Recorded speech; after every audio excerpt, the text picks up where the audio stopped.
I didn't sleep after the arcade. Not really. Every time I closed my eyes, I could see those scrolly notes on the screen, syncing with my breathing, like the game had learned something it shouldn't know. By morning, I told myself it was just jet lag, neon overload, too many screens, too much noise. So I went to a book off in Akihabara. I thought I needed something normal. Used games, old manga, something with rules that made sense. But nothing in Akihabara stays normal for long. The store was packed, like always. Rows of secondhand games stacked like they'd been passed through too many hands to still have meaning. I wandered into the game section, and that's when I saw them. 3 cases sitting at the bottom shelf. No price tags, no labels I recognized. Just handwritten stickers in Japanese that looked older than the store itself.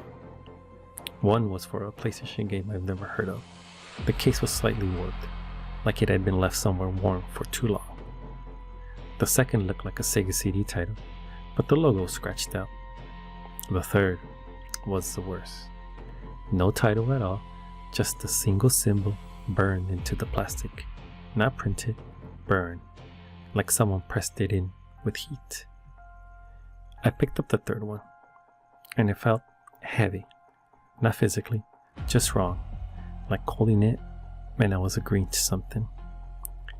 Behind the shelf, tucked between old strategy guides, I found the book. Thin, black cover, no title on the spine. Inside were pages of handwritten notes mixed with screenshots printed on cheap paper. At first I thought it was a fan guide. Then I saw the first line written in red ink. If you are reading this in Akihabara, you have already been seen. My hands went cold. The pages weren't about a game. They were about players. Descriptions of people entering arcades, buying used games, booting consoles at night, all written like case files. And in the margins, drawings. A rhythm game cabinet. A hallway that looked like an arcade but stretched too long. And then, her. The girl from the arcade. But drawn differently every time. Sometimes she had no face. Sometimes her eyes were blacked out. Sometimes she was standing behind the player instead of in front of them. The last page in the book had only one sentence. She does not leave the arcade. She follows the last person who enters the second rhythm. I closed the book so fast I knocked one of the game cases onto the floor. And that's when I heard it. A sound from behind me. Not the store.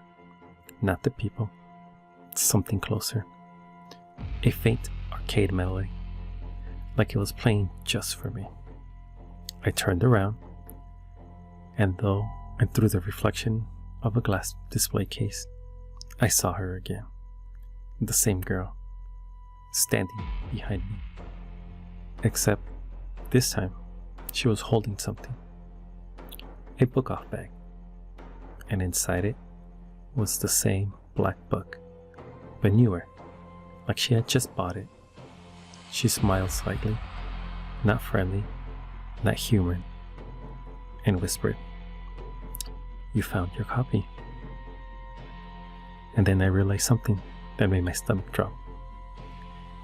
I hadn't just found the game, I had triggered them. And the first one was already loading.